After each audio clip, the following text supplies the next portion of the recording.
Raise your hand. Look around the room. How many of you, this is your very first network marketing event? Raise your hand. Give them a huge hand.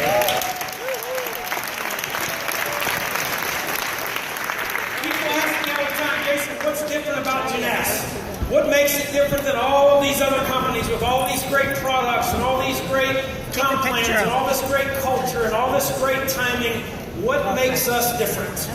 And I can tell you, being in this industry for a long time, there are some great products in network marketing. There's some great comp plans. We've got them. There's some great culture. There's some great timing. But it's the people behind the company that ultimately will determine the future of that company.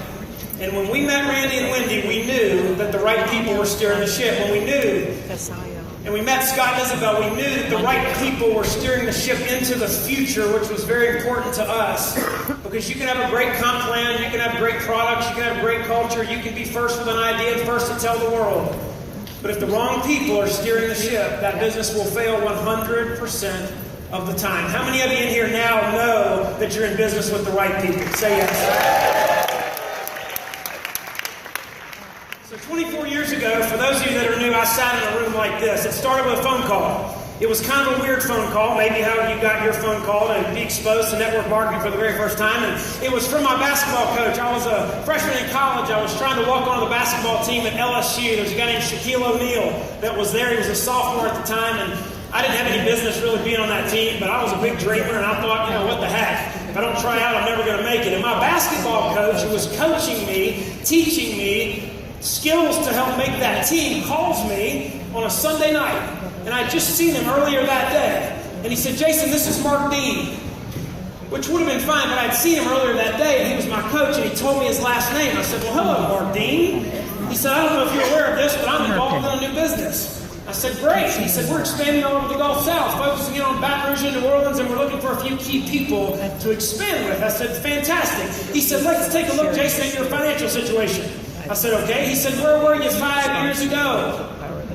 I said, dude, I was 12. He said, where are you now? I said, I don't even have a bank account. He says, where are you going to be in 5 years if you keep doing what you're doing right now? I said, probably still a freshman in college. He said, Jason, would you be open to looking at a way to increase your income that would not interfere with what you're currently doing? I said, Mark, did you read that?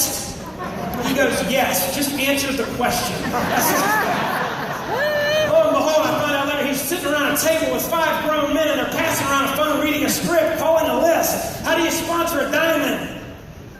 You sit around a table with 5 grown men on a Sunday night with a rotary phone, and you read off of a script. How hard is it? I said, let's see. Would I be interested in looking at a way to increase my income that would interfere with what I'm currently doing? Well, I don't have an income, number one. I'm not doing anything, number two. So yeah, I'm open. He said, great. He said, I'll be at your house tomorrow night with my business associates, and we're going to show you a business. I said, Mark, do you know where I live? He said, no. I said, I don't live in a house. You live in an apartment? No. I live in a room. And in Baton Rouge, Louisiana, a room is not a studio, it's a room. And I lived in it with 2 other dudes. It was 382 square feet. It was so small you could sit on the toilet, answer the door, and cook dinner all at the same time.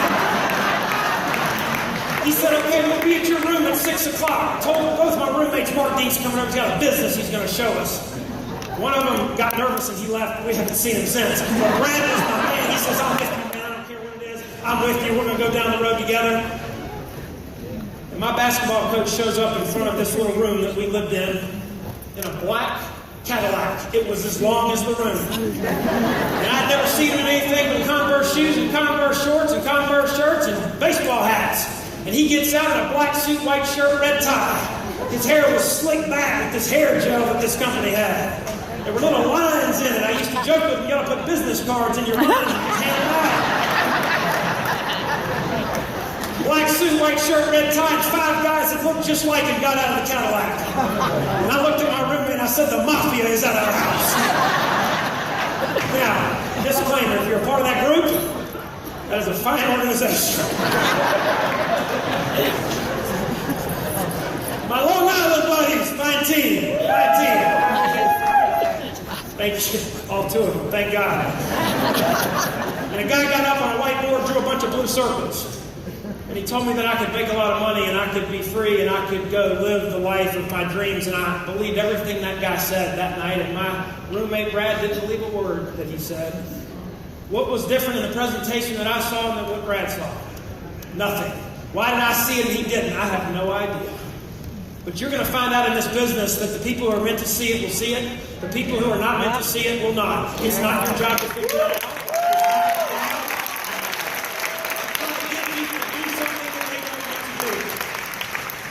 Mark said, Jason, the next step, we're going to get on a bus. This was Sunday. We're going to get on a bus. On Thursday, we're going to go to Winston-Salem, North Carolina. We're going to go find out how to make money. I said, Winston-Salem, I said, what country is that in? That we're in South Louisiana. I grew up in Thibodeau, not the end of the world, but you can see it from there. Okay? So I'm like, all right, let's get on the bus. We got on the bus. We go to this huge convention center.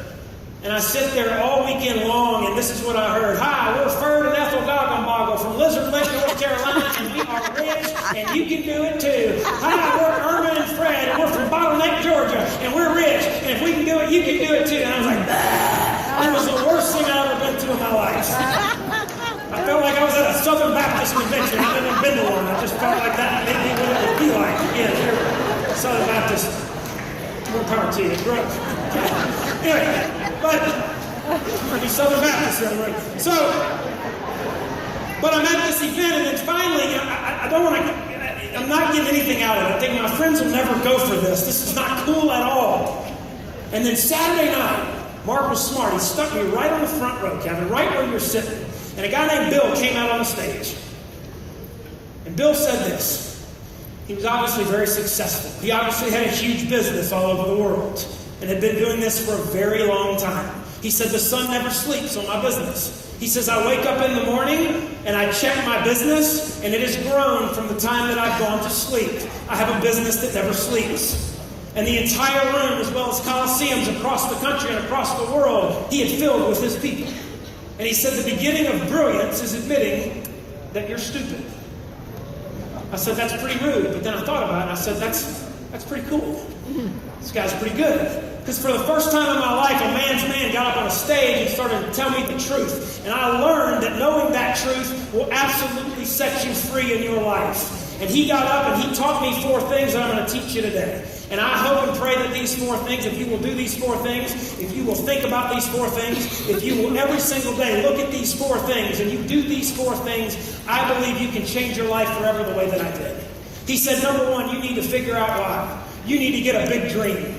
You need to stop thinking small and start thinking big, because small dreams do not cure big fears. Big dreams cure big fears. Will you have fear in this business? Will you have doubt in this business? Will your little voice on your shoulder tell you that this won't work and this won't last? And I'm just going to go believe what I read on the internet about the net. Will that voice talk to you? You bet. But you got to have a stronger voice.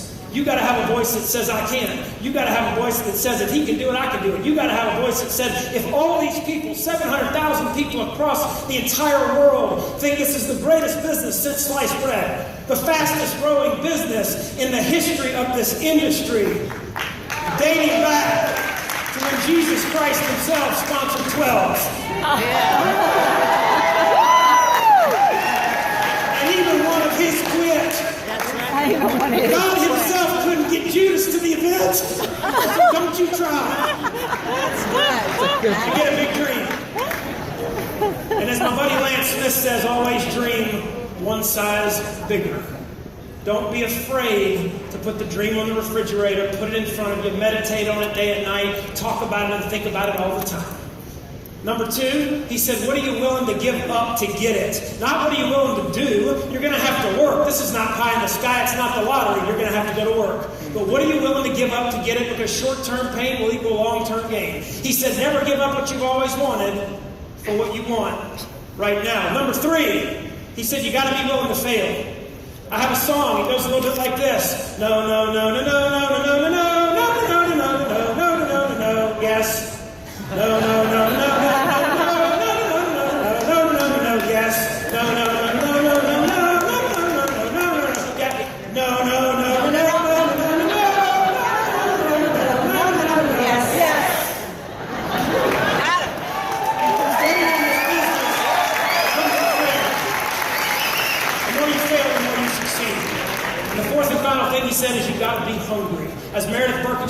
can't teach hungry. But there is a feeling, and I believe it comes to you at major events like this, it gets down in your gut, it gets down in your soul, and you become hungry to have a better life. You become sick and tired of being sick and tired of being sick and tired of living in the current state that you're in, so sick and tired that you get so hungry you're going to change. And then this guy, Bill, brought a guy up on the stage and changed my life forever. He sweat a little bit like a guy named T.D. Jakes, and his name was Les Brown. And I sat right there where Kevin Jagir is sitting. Les Brown got on that stage, and he said, if I can do it, you can do it. Let me tell you why. I was born in an abandoned office building in Miami, Florida.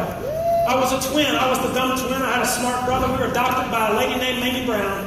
In 4th grade, I was labeled educatively mentally retarded. I couldn't read, I couldn't write. I made it to the 8th grade. Somehow, my teacher said, Les, write something on the board. He said, I can't do that. He said, what do you mean you can't? He said, I can't do that. I'm educatively mentally retarded. I can't read and write. He said, I never want to hear those words come out of your mouth. I can't ever again. Take the apostrophe, take the T, put it in the trash can. You can. And Les Brown got a dream. And his teacher said, there's a God in heaven who loved you, who created you, and who counted every hair on your head, boy. And you can do whatever you want to do. And Les Brown got a dream. His dream was to become a radio DJ at the largest radio station in all of Miami. And when he was 17 years old, he got on his bicycle and he went over to the radio station and he knocked on the door. The owner of the radio station was a guy named Mr. Butterball. Mr. Butterball came out and said, son, may I help you?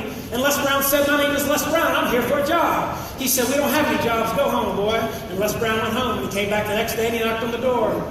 Mr. Butterball, my name's Les Brown. I'm here for a job. Boy, I thought I told you we didn't have any jobs. Thought somebody might have quit, Mr. Butterball. Nobody quit. Go home, boy. Came back the next day. Mr. Butterball, my name's Les Brown. I'm here for a job. I told you nobody quit. Thought somebody might have gotten fired, Mr. Butterball. Nobody quit. Nobody got fired. Go home. Came back the next day. Mr. Butterball, my name's Les Brown. I'm here for a job. Boy, nobody quit. Nobody got fired. Thought somebody might have died, Mr. Butterball. Nobody quit. Nobody got fired. Nobody died. Go home, boy. And for 2.5 months, he came back every single day. And he knocked on the door every single day. And he got told no every single day. Until Mr. Butterball stops and says, you going to keep coming around here, boy? He said, yes, sir, Mr. Butterball. Let me guess, because your name is Les Brown and you are here for a job. My name is Les Brown and I'm here for a job. He said, well, why don't you go get me something to eat? And he became a runner for Mr. Butterball. He said, but every chance I got, I would watch in that control room, and I would watch them spin the records and the way they move their hands and listen to the inflections in their voice. And all of a sudden, my moment of opportunity came. It was a Saturday morning. There was only one DJ there on Saturday morning. His name was Rock. And Rock was an alcoholic, and he'd been drinking John Daniels all night. Now, I know it's Jack Daniels, but when you know him as long as Rock, you can call him John. And Rock was about to pass out. And I grabbed that bottle of John Daniels, and I said, drink, Rock, drink. And he passed out. I called the station manager, Mr. Washington. I said, something terrible has happened. Rock has passed out. He said, Les, you know how to spin the records? You bet. Don't get on the air or you're fired. Get on that list and call every DJ that we have. He said, I got on that phone, but I didn't call any DJs. I called my mama. I called my girlfriend, Cassandra. I said, get out on the porch and turn your radios on, because I'm about to be on the air.